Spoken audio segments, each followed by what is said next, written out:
Hola, en esta clase vamos a trabajar sobre Aristóteles, las críticas que le realiza a la teoría de las ideas de Platón y vamos a hablar un poco sobre su propia teoría de la sustancia que aparece en la metafísica.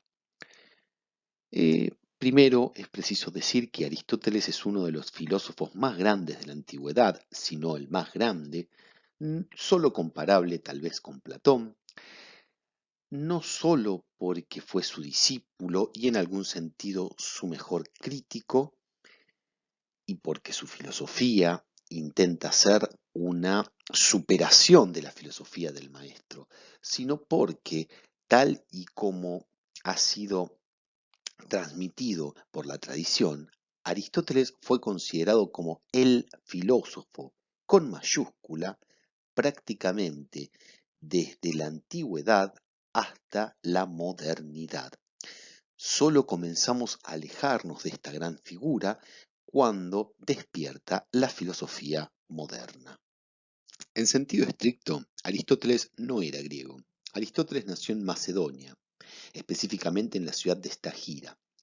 Los macedonios eran un grupo de tribus que habitaban al norte de la Hélade, al norte del Peloponeso, estaban helenizados, es decir, habían adoptado el modo de vida griego y su escritura y muchos de sus conocimientos, pero en sentido estricto no eran griegos, no eran helenos, todavía conservaban una estructura organizacional, una estructura social basada en las castas, tenían un rey y se habían abocado a la guerra tal y como la venían haciendo los griegos desde la antigüedad arcaica, desde los tiempos de Aquiles y de Odiseo. Aristóteles formaba parte de la corte, más específicamente su padre era el médico de la corte del rey Filipo. En ese contexto culto, Aristóteles recibió la mejor de las educaciones que se podían dar en la antigua Macedonia y tan solo con 20 años viajó a Grecia para recibir la instrucción de los filósofos. Aristóteles fue un polímata, es decir, una persona que dominaba distintas ramas del saber. Polímata está formada de la raíz poli, que significa muchos, y mat, de donde viene la palabra matemática y que significa saber o conocimiento.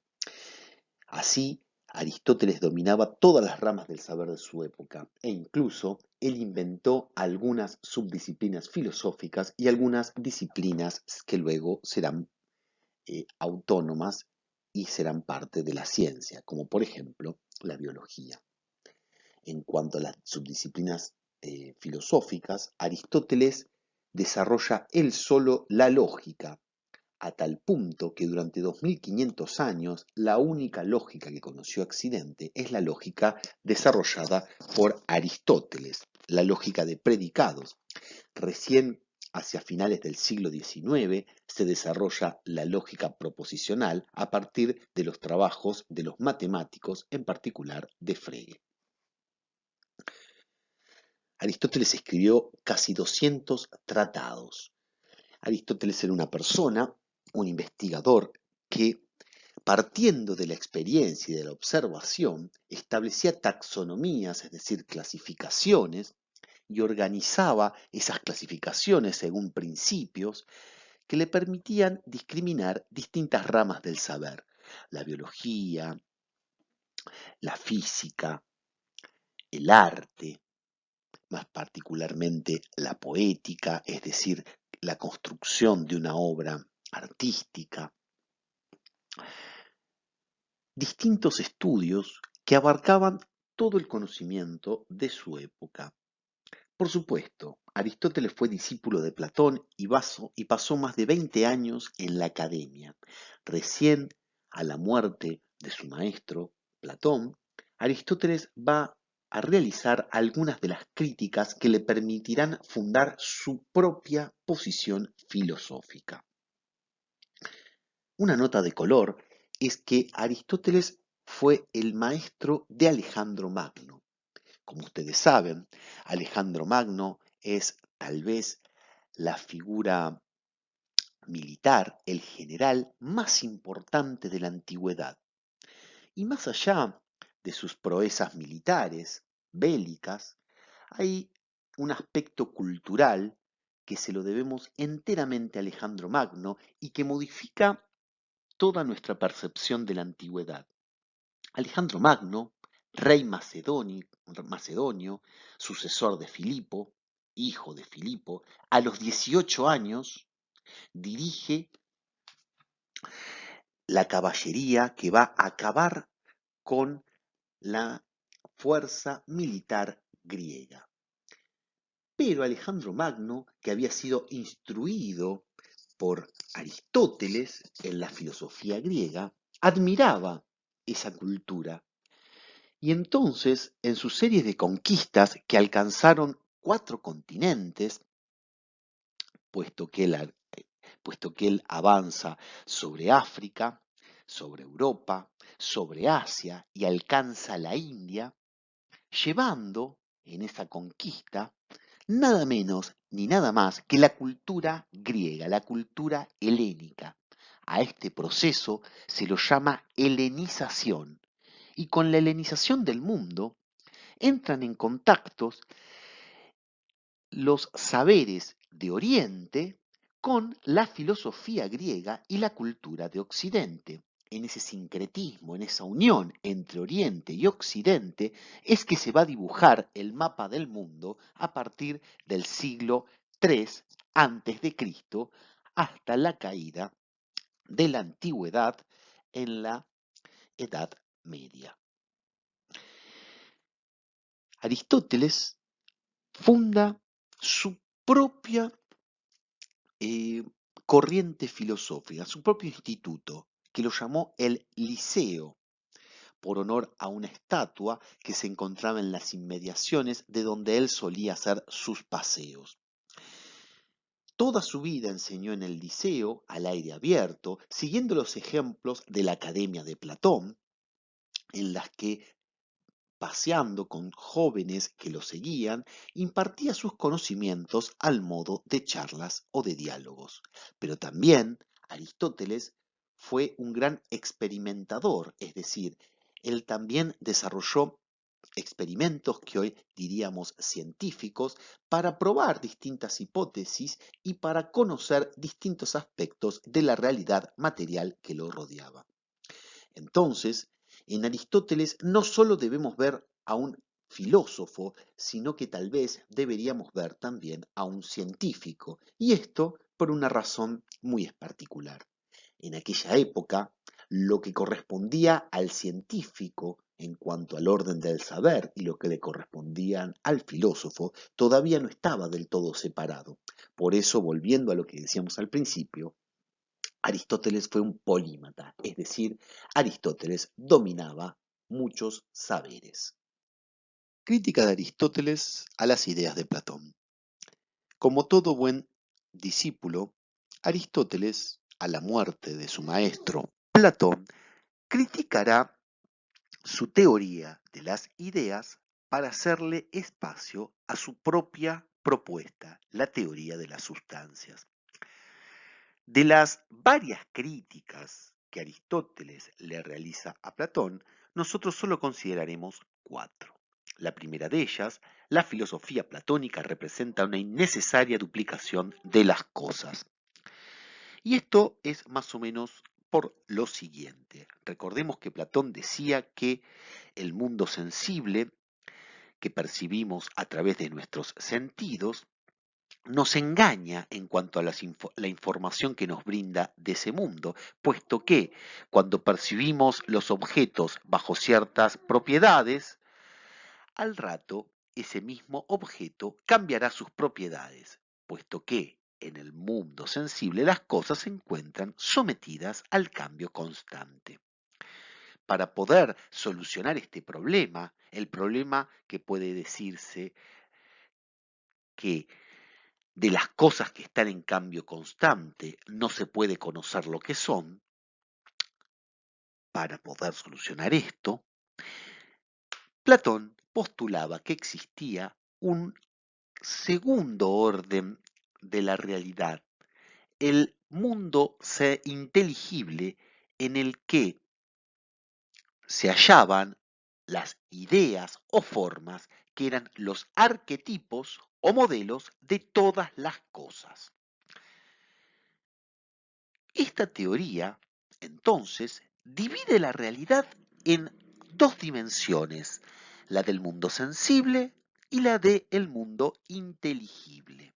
Ahora bien, razonaba Aristóteles, si mi problema es explicar cómo se conocen todos los objetos del mundo sensible, y para eso postulo que existe alguna otra dimensión, la del mundo inteligible, que me sirve como modelo de ese mundo sensible, del cual todas las cosas que encuentro allí y que percibo por los sentidos son copias, entonces voy a tener dos problemas. No solamente no soluciono el problema de cómo conozco el mundo sensible, sino que ahora tengo que solucionar el problema de cómo conozco las ideas del mundo inteligible.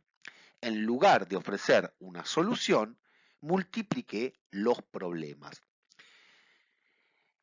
Esta crítica va a recibir el nombre de la navaja de Occam. En la Edad Media, la navaja de Occam consiste en, siguiendo a Platón, postular el siguiente dictum: no multiplicar los problemas sin necesidad.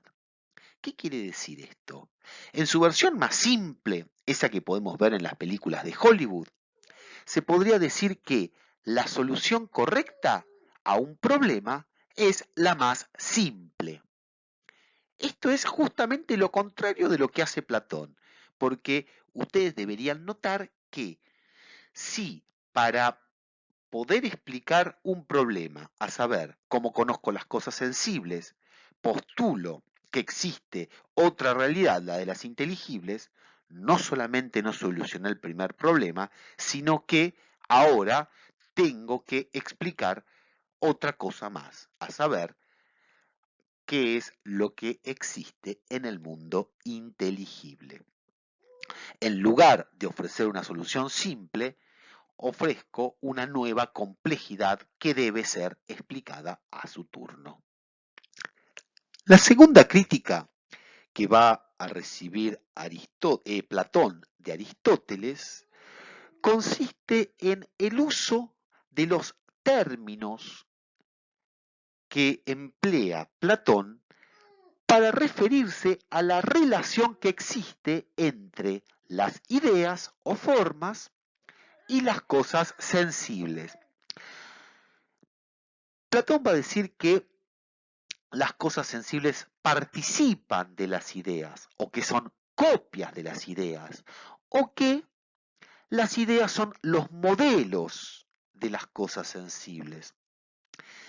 Pero en verdad, esos términos no son verdaderas explicaciones. Recordemos aquí que una explicación es una respuesta a la pregunta ¿por qué?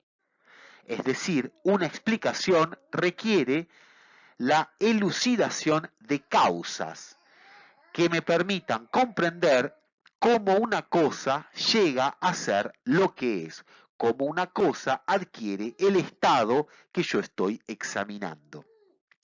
Ni la participación, ni la copia, ni el modelo, ni los mitos que utiliza Platón me permiten comprender en un sentido causal, es decir, me ofrecen una explicación de cuál es la relación que existe entre los modelos o formas y las cosas sensibles. En rigor de verdad, son todas, eh, son todos términos metafóricos, figurativos, que me dan una idea plástica, es decir, eh, una imagen de cómo funcionan las cosas, pero no una verdadera explicación.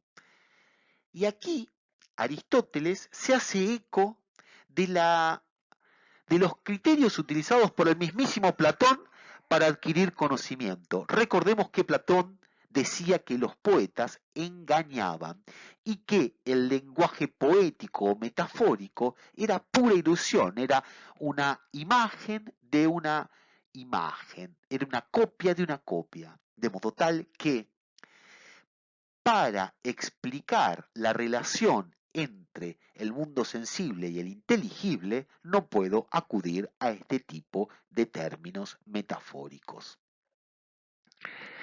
La tercera crítica que vamos a considerar de Aristóteles a Platón tiene que ver con que lo permanentemente estático y siempre idéntico a sí mismo no puede ser causa del devenir.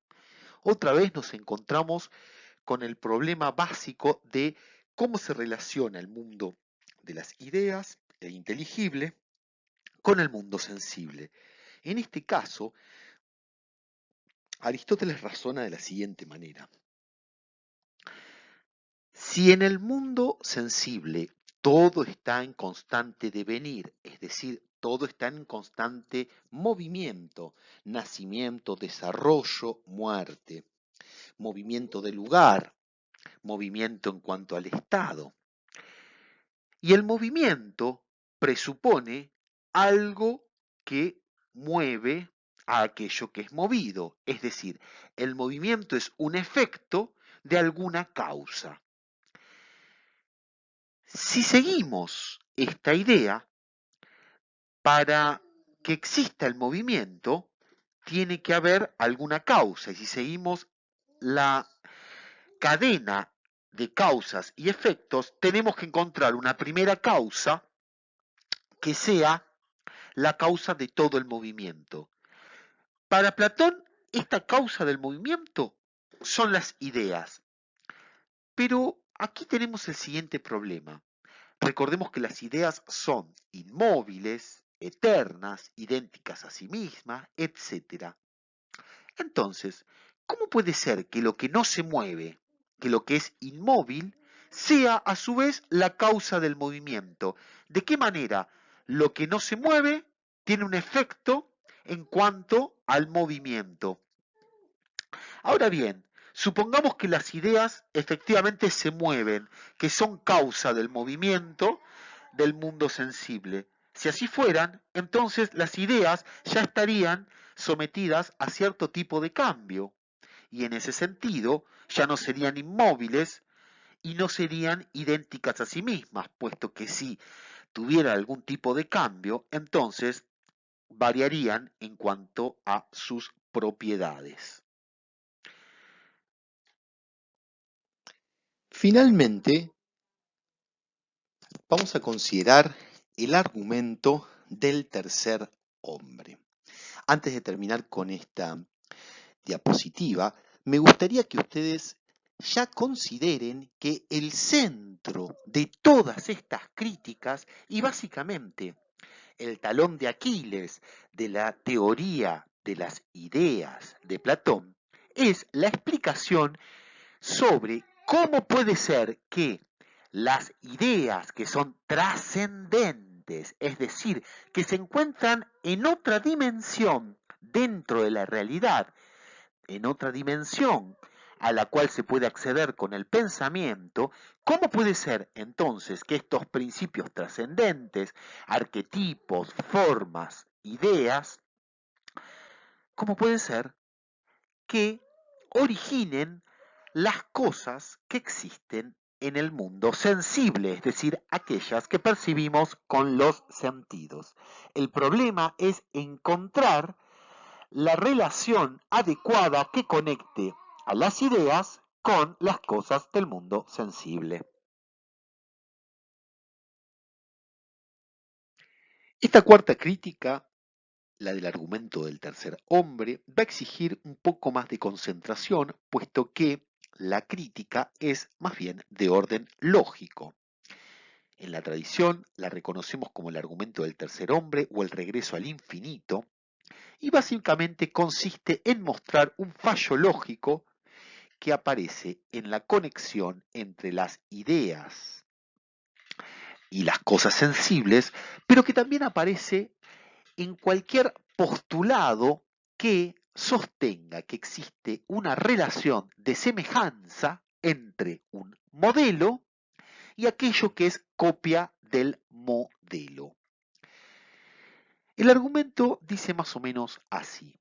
Nosotros podemos reconocer que entre un hombre, una mujer o hombres y mujeres, existe un elemento genérico que es común a todos ellos. Todos ellos, razona Platón, participan por semejanza de la idea de hombre. Notemos aquí que hombre es el término genérico para referirnos a hombres y mujeres y no estamos utilizando un lenguaje inclusivo, sino que nos referimos al término hombre, puesto que es el que aparece en la tradición y en los textos de Aristóteles, y de esa manera podemos seguir de la manera más fiel posible el argumento clásico. Decía que entonces hombres y mujeres, todos ellos tienen un nexo común, que es su participación por semejanza a la idea de hombre. Ahora bien, intuitivamente esto parece correcto. La idea de hombre es el modelo que tiene ciertos rasgos que hacen que, por semejanza, haya un elemento común entre todos los hombres, las mujeres y los seres no binarios que existen en el mundo.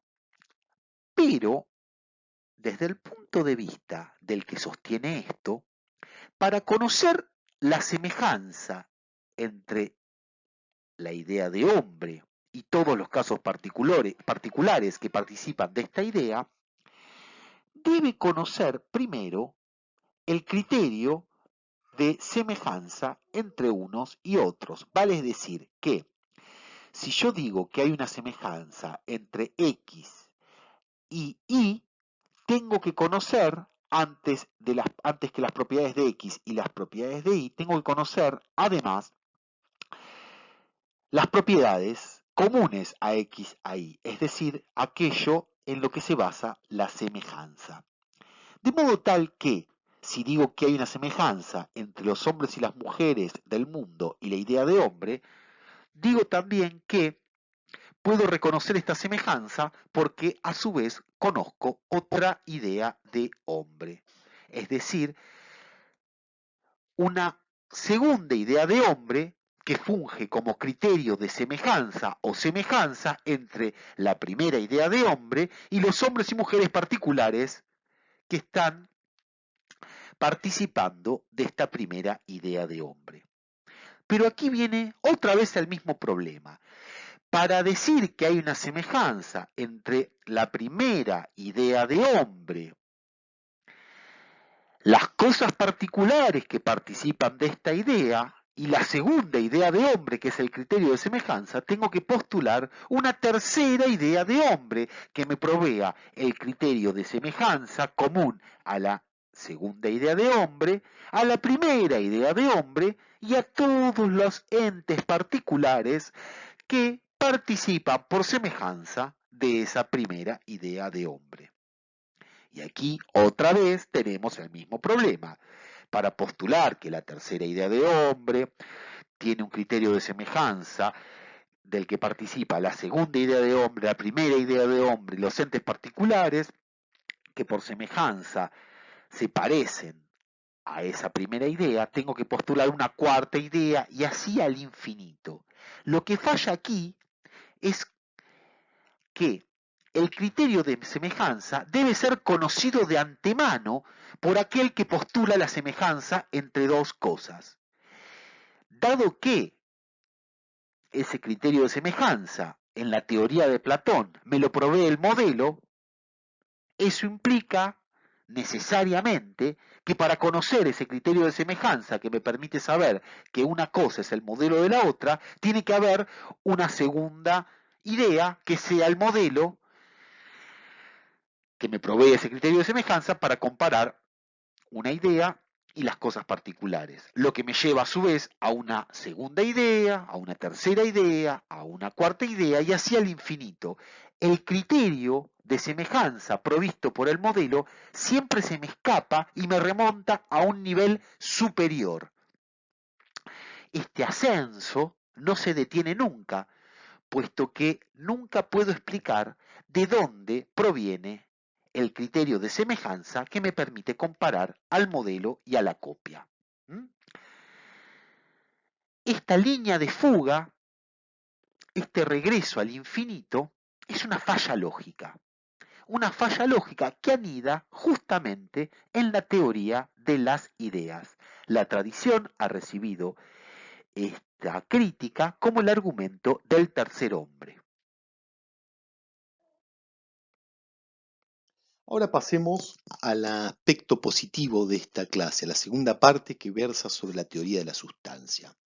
Aquí tenemos un detalle del mural de Rafael, la escuela de Atenas, que se encuentra en el Vaticano.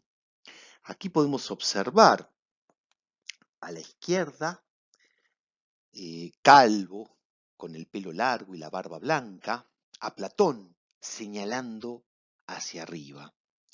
A su costado, a la derecha, con el pelo más corto y la barba también más corta, eh, todavía con color, podemos observar a Aristóteles con la mano levantada, como señalando hacia adelante.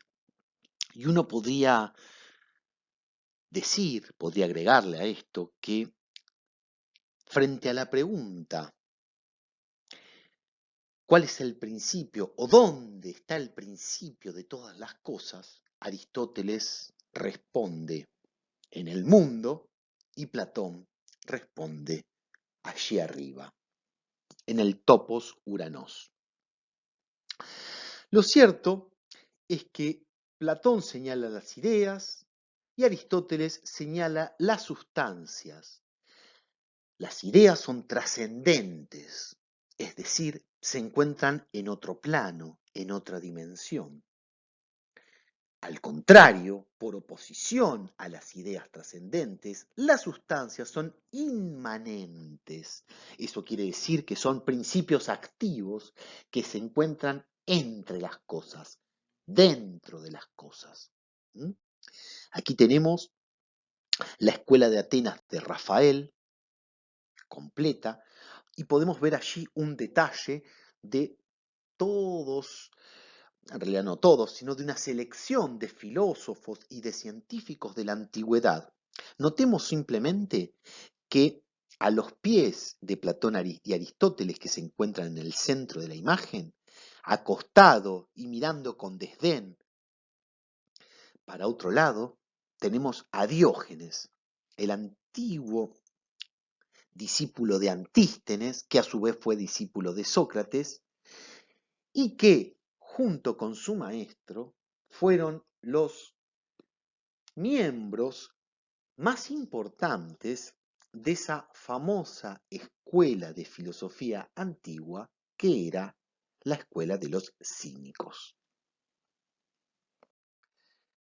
Ahora bien, consideremos la metafísica. Si uno realiza una búsqueda en Google y escribe metafísica, se encontrará con cosas como esta, o también esta otra. Esta es la que a mí más me gusta. La escuela metafísica de Connie Méndez, en la que cada palabra que pronuncias es un decreto. La idea es que metafísica es algo así como un poder mágico que hace que nosotros pensemos y queramos una cosa y esa cosa se vuelve realidad. Un poco en la misma línea del sí se puede, sí se puede, sí se puede, sí se puede, sí se puede. Bueno, malas noticias. Desde el punto de vista filosófico, ninguna de estas cosas es metafísica. Metafísica es, primero y antes que nada, un libro. Uno de los libros, tal vez el más importante, de los tratados que han quedado de los escritos de Aristóteles. Metafísica es un libro de Aristóteles. Pero, y esto es importante, este tratado, Metafísica, no fue bautizado con este nombre por el propio Aristóteles. Veamos entonces cuál es la historia de esta metafísica. Metafísica es un libro que viene después de los tratados que hablan de la física, de la physis, naturaleza. Andrónico de Rodas fue un discípulo del Liceo de Aristóteles y a él se le encargó la tarea de organizar toda la obra de Aristóteles, es decir, todos los tratados, todos los escritos que Aristóteles había realizado a lo largo de su vasta carrera como investigador. Esos escritos muchas veces no estaban rotulados, no tenían títulos, no estaban organizados. Es más, muchos de esos escritos no eran otra cosa que un material didáctico organizados por el maestro para poder impartir con cierto orden sus clases. Incluso, en algunos casos, se cree que algunos de estos escritos eran apuntes que habían tomado sus propios discípulos en las caminatas y las charlas que tenían con el maestro en el liceo y sus alrededores. Ahora bien, metafísica está formado por dos términos. Meta significa lo que se encuentra después, lo que está más allá, en un sentido de lo que es posterior. ¿Posterior a qué? A física. En griego, ta meta sería algo así como las cosas que vienen después de las cosas de la física. Acortado sería metafísica, los libros o los temas que vienen después de que estudiamos los temas de la física. ¿Cuáles serán entonces los temas sobre los que versa la metafísica? Aristóteles va a ordenar la filosofía como adoptando dos grandes ámbitos de reflexión. Al ámbito de lo empírico, de lo material, de la physis, Aristóteles la va a llamar filosofía segunda. Esa filosofía segunda versa sobre todo aquello que puede ser percibido por los sentidos y que puede ser explicado en términos causales. Ahora bien, si hay una filosofía segunda, es porque, sin duda, tiene que haber también una filosofía primera, una protefilosofía. Esta filosofía primera trata de la realidad que es transempírica o transfísica, es decir, de aquella que se encuentra en todas las cosas físicas, en todas las cosas materiales, pero que no es observable a simple vista, ni puede ser percibida de manera directa por los sentidos. En este sentido, podríamos decir que es metaempírica, porque se encuentra más allá de la mera experiencia.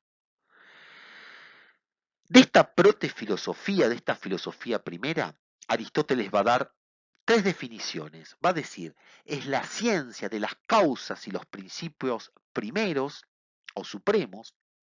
Esto quiere decir que, al igual que hacían los antiguos filósofos, buscando el arjé, el principio o origen de todas las cosas, esta filosofía primera nos va a explicar cuál es el arjé, cuál es el principio que opera en todas las cosas, que no es particular a una cosa, sino que está en todo. Este principio es primero o es supremo porque no depende de ninguna otra cosa.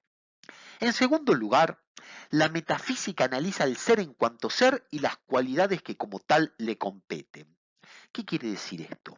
Quiere decir que la metafísica también se encarga de analizar la estructura última de la realidad individual, pero individual no en un sentido acotado a lo que es de cada cosa, sino a los principios que operan en las cosas que se pueden individualizar, en un caballo, en un árbol, en una silla, pero que al mismo tiempo es similar a cuestiones genéricas que son propias de los caballos, de los árboles o de las sillas. Esto quiere decir que, desde el punto de vista de Aristóteles, cada una de las cosas del mundo tiene su propia estructura que le pertenece, pero en cuanto a estructura propia que le pertenece a cada cosa, esa estructura guarda rasgos comunes con todas las cosas que son semejantes a ella. Al mismo tiempo, la metafísica investiga a Dios y a la sustancia suprasensible. Quienes son religiosos no se entusiasmen demasiado, porque aquí Dios no quiere decir una realidad trascendente que creó el mundo o que nos quiere o que tiene algún afecto por aquellas criaturas que somos nosotros los seres humanos. No, Dios es para Aristóteles antes que nada un principio, un una parte fundamental de su sistema filosófico. Dios, para Aristóteles, es parte de un sistema, de la misma manera que ciertos principios de la física permiten explicar el comportamiento de los cuerpos, el Dios aristotélico permitirá comprender el funcionamiento de lo que es la clave de la física para Aristóteles, que no es otra cosa que la causalidad. Dios es para Aristóteles un principio necesario de su sistema filosófico. Veamos ahora el ser en cuanto ser, la teoría de la sustancia.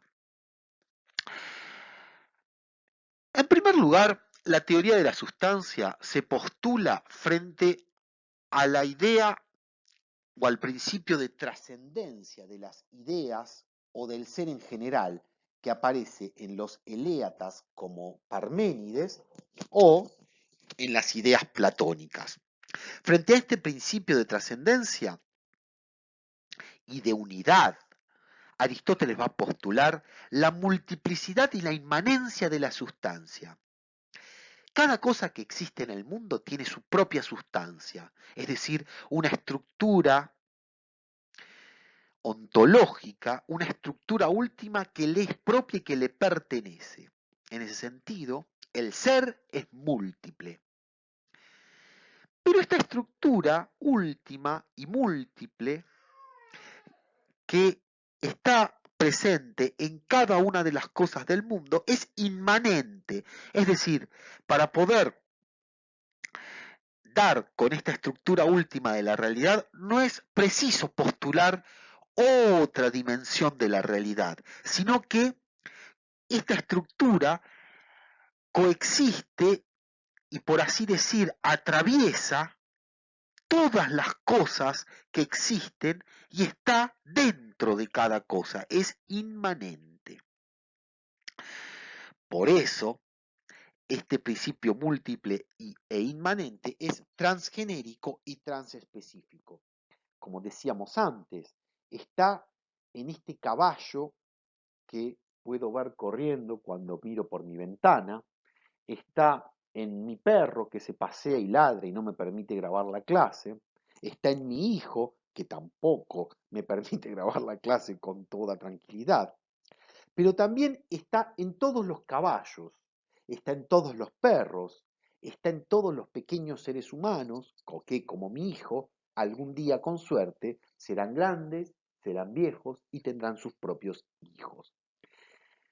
Pertenece a cada una de las cosas individuales, pero también pertenece a todas las cosas que caen bajo la denominación genérica de clases. Pertenece a mi hijo, pero también pertenece a la estructura última de todos los hombres.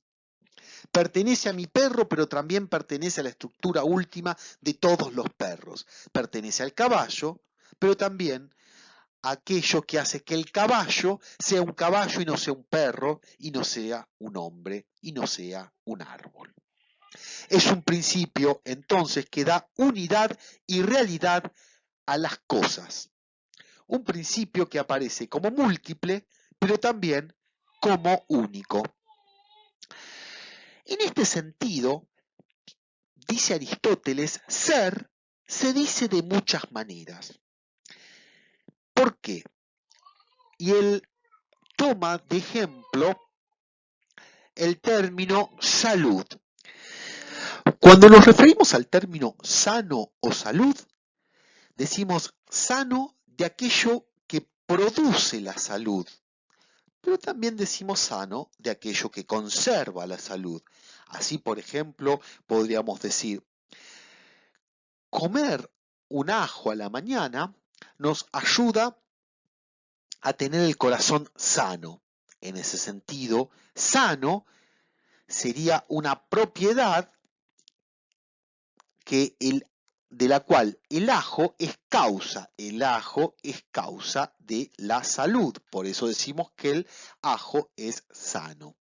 Pero al mismo tiempo, si decimos que comer un ajo por la mañana, un diente de ajo, por supuesto, le hace bien al corazón, es sano para el corazón, también decimos que conserva la salud, es decir, que me mantiene el corazón en funcionamiento lo suficiente como para vivir un poco más de tiempo. Ahora bien, también podríamos decir con respecto a lo que es sano o a la salud, que es aquello que es capaz de recibir la salud como un síntoma. Por ejemplo, si decimos otra vez que el ajo es bueno para la salud, el que se beneficiaría de comer un ajo es la persona que lo come, es decir, aquella que conserva la salud. Entonces, cuando decimos que el ajo es sano, decimos que produce la salud, es decir, que es causa de la salud. También decimos que al producir la salud, conserva las propiedades de un cuerpo, en este caso de un corazón, manteniéndolo sano. Segundo sentido en el que podemos utilizar la palabra sano o salud. Y en tercer lugar, aquello que recibe esas propiedades de salud, decimos que se mantiene sano, en este caso, la persona que se beneficia con las propiedades salutíferas del ajo. ¿Qué es lo que queremos demostrar o qué quería demostrar Aristóteles con este ejemplo de lo que es sano de la salud? Lo que quería demostrar es que los términos que utilizamos para referirnos a las cosas que existen en el mundo son ambiguos. Pero que sean ambiguos no quiere decir que estén mal, quiere decir que aquello que existe, aquello que es, se puede decir, uno se puede referir a las propiedades de las cosas y a las cosas de muchas maneras distintas, como por ejemplo a través de los términos sano y salud. Entonces, podríamos pensar que el ser en cuanto ser, es decir, aquello que es la sustancia, pero es además todo lo que se refiere a ella. Veámoslo con un poco más de detalle. Decíamos que el ser se puede decir de muchas maneras, y es así que Aristóteles nos da varias dimensiones de la sustancia en la metafísica. En primer lugar, en cuanto a las características que las cosas poseen, Aristóteles va a decir que el ser se manifiesta como ser en otro, esto es, accidental o casual. Por ejemplo, de un hombre se puede decir que es músico o que es soltero, pero claramente esos atributos serán mero accidente, puesto que también puede ser padre o que siendo soltero se puede casar y luego divorciar. No hay nada necesario en ello. No hay nada que no pueda ser de otra manera en los atributos. Ahora bien, aparte de las características accidentales y casuales, el ser también es en sí, es decir, el ser tiene ciertos atributos que le pertenecen como fundamento de lo que es. En este otro sentido, el ser en sí es necesario. Y es necesario porque no puede ser de otra manera. Estas dos características, lo que es en otro, en el ser o accidental, esto quiere decir que puede ser de otra manera porque es contingente, puede estar o no estar. Y el segundo atributo, lo que es necesario o en sí, es decir, lo que no puede ser de otra manera, son las dos dimensiones que va a tener la sustancia en cuanto a la cosa individual. Nótese que cuando alguien dice que el ser es en sí o necesario, no quiere decir que es algo que no puede faltar. Necesario, en el lenguaje técnico de la filosofía y de Aristóteles en particular, quiere decir lo que no puede ser de otra manera, es decir, lo que no puede dejar de funcionar de determinada forma, lo que no puede dejar de estar presente bajo ciertas circunstancias. Por ejemplo, la gravedad es necesaria. Dado un cuerpo arrojado al vacío, ese cuerpo necesariamente tiene que ser atraído por otro cuerpo de masa mayor. En este sentido, cualquier cosa que sea arrojada en la superficie de la Tierra va a ser atraída a la superficie de la Tierra, es decir, va a caer. Además, la sustancia, desde el punto de vista lógico y gramatical, es el ser verdadero. ¿Qué quiere decir esto? Si yo digo el hombre es un ser racional implume, el hombre será el sujeto, hombre, sustantivo núcleo del sujeto, es un ser racional implume, será el predicado. Lo primero, hombre, es el aspecto sustancial o verdadero desde el punto de vista lógico gramatical de lo que se va a predicar de ese hombre, ser racional implume. Finalmente,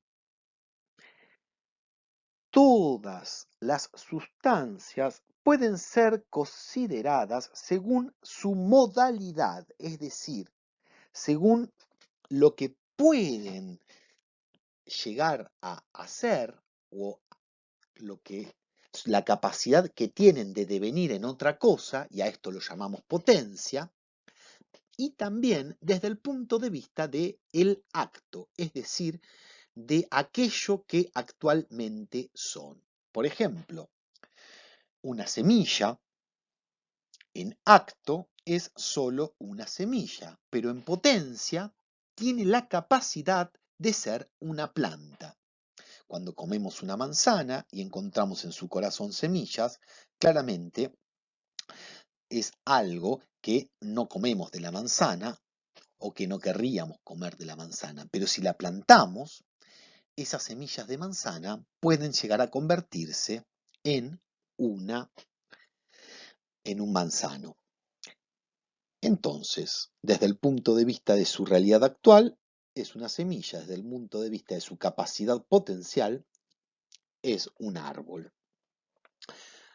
Repasemos entonces. El ser puede ser accidental, es decir, puede ser en otro, puede tener atributos contingentes, pero también puede ser en sí, es decir, puede ser el fundamento de lo que es y en ese sentido no puede ser de otra manera. El ser también, desde el punto de vista lógico, es el ser verdadero, puesto que el sujeto lógico encierra una serie de características genéricas que le pertenecen al ser en cuanto tal. Al mismo tiempo, bajo la perspectiva de la modalidad, el ser puede estar en acto o puede estar en potencia. Ahora veamos las características de la usía desde el punto de vista gramatical y lógico, desde el punto de vista del lenguaje. El ser, es decir, el ente, la cosa individual, lo que es, puede ser considerado desde el punto de vista de lo que es en sí necesario, y ahí tenemos su sustancia o sujeto lógico, y desde el punto de vista de el ser en otro, sus accidentes, que son los predicados. De los accidentes podemos considerar la cantidad, la cualidad, la relación, lugar, tiempo, posición, posesión, acción y pasión.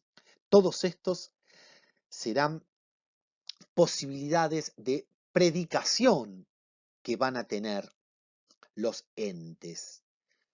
En este sentido, a estas posibilidades de predicación, Aristóteles las va a llamar categorías.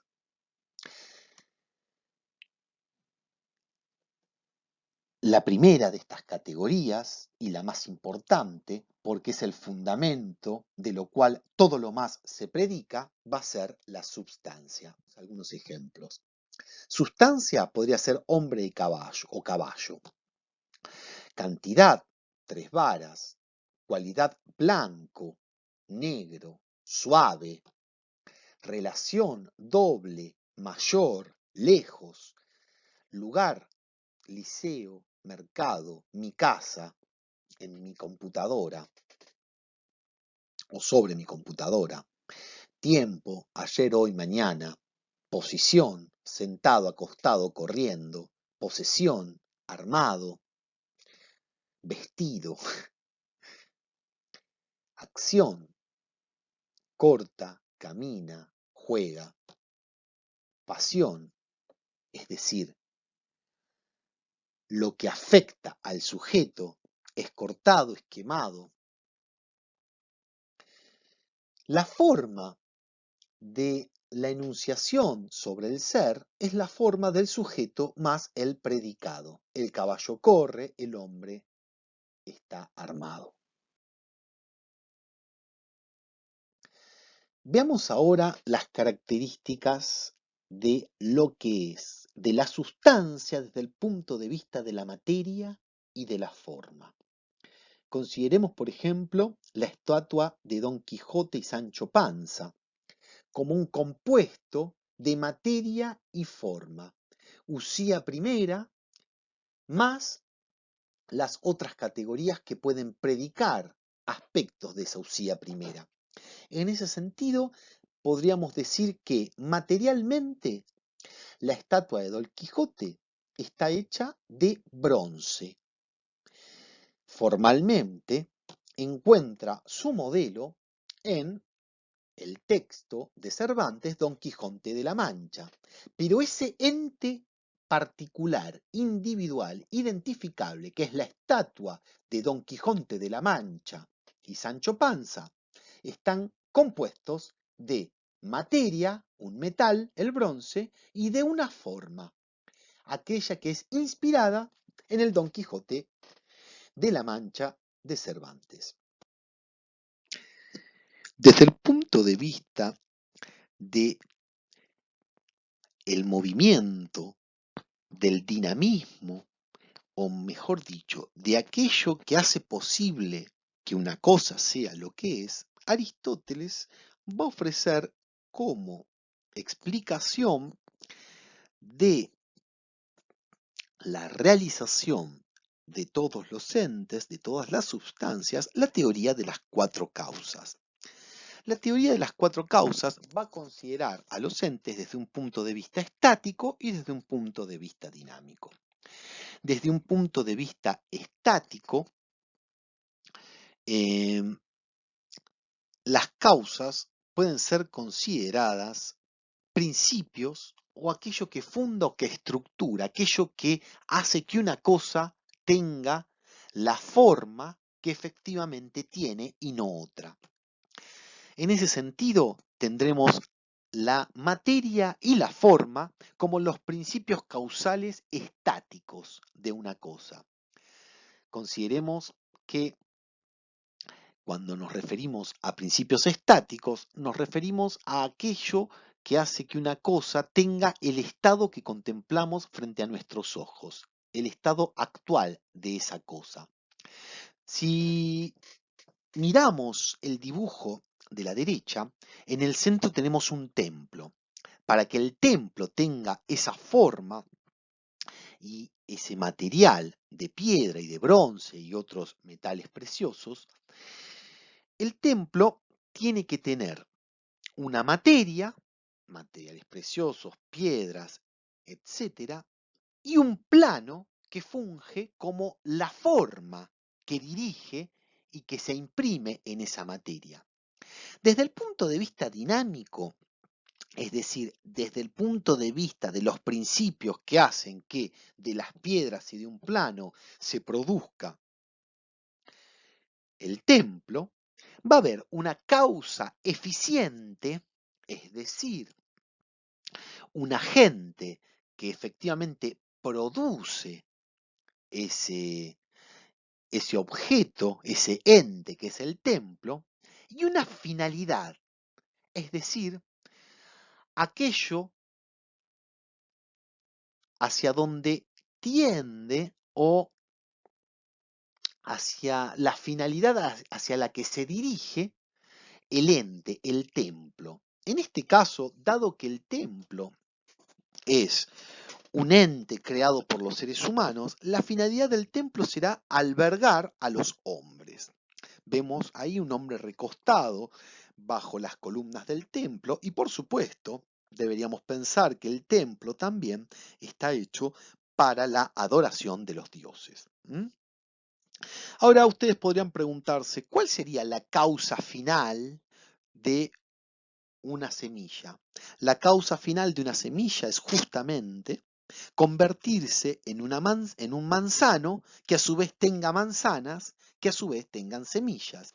En ese sentido, va a ser madurar, alcanzar su telos, es alcanzar su areteo perfección, es decir, el desarrollo completo de la que la cosa es, que en el caso de los seres vivos incluye la reproducción. ¿Mm? En el caso de los seres humanos, para Aristóteles, alcanzar la finalidad, aquello que es propio y característico del ser humano, va a ser alcanzar la capacidad de razonar y de contemplar la realidad última de las cosas. Con la teoría del acto y de la potencia, Aristóteles intentaba ofrecer una explicación alternativa a la ofrecida por Platón para explicar el devenir. Recordemos que el problema para la explicación del devenir es cómo hacemos para considerar que algo que puede cambiar todas sus propiedades se mantiene siendo, sin embargo, una misma cosa. ¿Cómo podemos decir que algo es idéntico a sí mismo si muda todas sus propiedades? ¿Cómo podemos decir que una semilla tiene la posibilidad de ser una planta y si esa semilla es de manzana, tiene la capacidad, esa pequeña semilla que encontramos en el corazón de la manzana, de producir algún día sus propias manzanas? Uno estaría tentado de pensar que la semilla y la manzana son dos cosas completamente distintas y que no tienen ninguna característica en común. Esto es lo que lo llevó a Platón justamente a postular que para explicar el cambio constante en las propiedades de las cosas, esa explicación no podía estar aquí en las cosas del mundo, sino que debía estar en otra dimensión, una dimensión trascendente a las cosas, en las cuales las propiedades no cambien, no se transformen.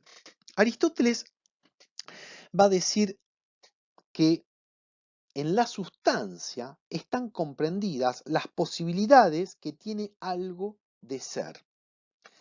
En ese sentido, el devenir y el movimiento van a ser relativos a una misma cosa.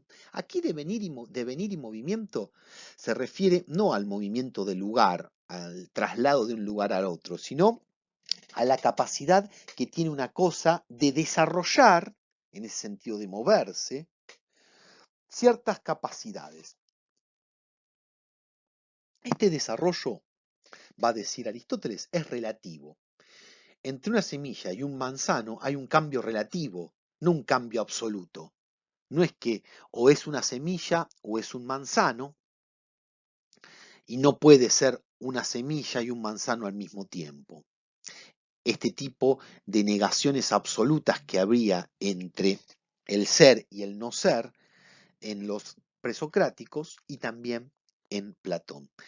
Para Aristóteles, el ser y el no ser van a ser relativos. ¿Relativos a qué? Relativos a la sustancia. Entonces, por ejemplo, en un pequeño niño, en acto, es decir, aquí y ahora, existe también de manera relativa a su sustancia, que es la de hombre, la de ser un jovencito, la de ser un niño y la de ser un anciano.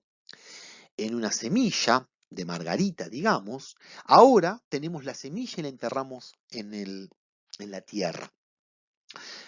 Pero esa semilla tiene la posibilidad, que es relativa a su sustancia como semilla de margarita, de ser algún día una margarita, es decir, de ser una flor.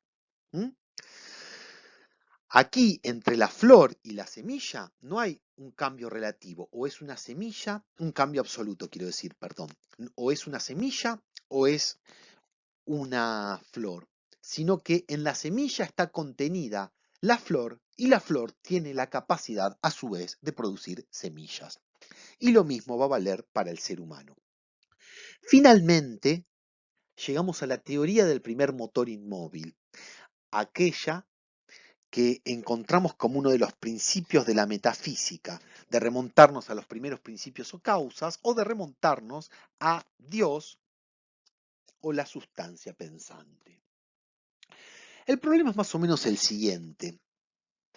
En el mundo físico todas las cosas se encuentran sometidas al cambio y al movimiento. Y el cambio-movimiento es originado siempre por alguna causa, por algo que hace que las cosas se muevan. A veces la causa del movimiento es uno mismo, como cuando los seres vivos animados, los animales, los seres humanos, tenemos en nuestro espíritu, para Aristóteles, la capacidad de movernos a nosotros mismos. En otros casos, ese movimiento será el producto de la acción de algún otro sobre las cosas, como por ejemplo cuando un leñador tala un árbol, cuando un hombre construye una casa, o por ejemplo cuando un animal de presa caza otros animales, ocasionándoles la muerte o espantándolos. En cualquier, en cualquier caso, la idea es que siempre hay una causa del movimiento. A su vez, las causas del movimiento nos remontan a otra causa del movimiento. Y así en una línea causal en la que siempre hay una cosa que mueve a alguna otra cosa. Pero la pregunta que se hace Aristóteles es la siguiente. ¿Cuál es la causa primera de todo el movimiento? Si remontamos las cadenas de causas y efectos, tiene que existir, razona Aristóteles, algún ente, alguna sustancia que sea la causa de todo movimiento.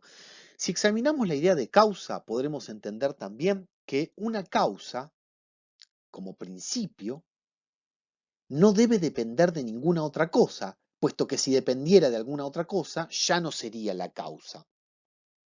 Para Aristóteles, esa causa tiene que ser un ser que mueva todo sin ser al mismo tiempo movido por ninguna otra cosa. ¿Mm? Puesto que si fuera movido por alguna otra cosa ya no sería la causa, sino que dependería de otra cosa. Este principio debe ser además eterno, porque tiene que mover a todas las cosas siempre, todo el tiempo. Tiene que ser inmóvil, porque si se moviera ya dependería de otra cosa que lo mueve y entonces ya no sería el principio del movimiento. Y tiene que ser acto puro. ¿Qué quiere decir esto? Si fuera potencia, entonces dependería de causas externas o internas para desarrollarse. Eso quiere decir que estaría en movimiento. de modo tal que ya no sería el principio, sino que dependería a su vez de alguna otra cosa. Pero siendo acto puro, sin potencia, entonces todo lo que puede ser ya se desarrolla, está siempre puesto ahí, en una presente actualidad todo el tiempo. Noten que estas tres propiedades, eternidad, inmovilidad y acto puro sin potencialidad, no son las características de un Dios creador, de un Dios al estilo cristiano, ni siquiera de un Dios antropomórfico como los dioses griegos. Más bien son las características de un elemento que dentro de un sistema filosófico que pretende explicar la realidad material de las cosas y la realidad última que atraviesa y que fundamenta todas las cosas, incluyendo dentro de estas cosas el movimiento y sus causas, no puede dejar de tener. Este es un principio que tiene que sí o sí estar presente en el sistema aristotélico para que el sistema cierre, para que no tenga fallas o fugas, como era el caso de la teoría de las ideas de Platón, que tenía problemas para conectar a las ideas con las cosas sensibles. Lo que tenemos aquí es entonces un postulado, un principio del sistema que dice que tiene que existir un primer motor inmóvil que mueva a todas las cosas con el pensamiento. El primer motor inmóvil es acto puro, que mueve a todas las cosas sin ser movido por nada. Este principio inmanente a todas las cosas es el que funciona como el telos que desarrolla o que hace posible que todas las cosas se desarrollen hacia su perfección. Que el niño se convierta en hombre, en anciano y si es posible, que a su vez dé lugar a nuevos hombres, que la semilla de manzana se produzca o desarrolle un manzano, que a su vez desarrolle manzanas que tengan la posibilidad de desarrollar nuevas plantas de manzano y así. Este primer motor inmóvil es la causa eficiente que mueve todas las cosas sin ser movida y que hace que todas las cosas sean lo que son. Una necesidad del sistema y no un Dios antropomórfico y mucho menos cristiano.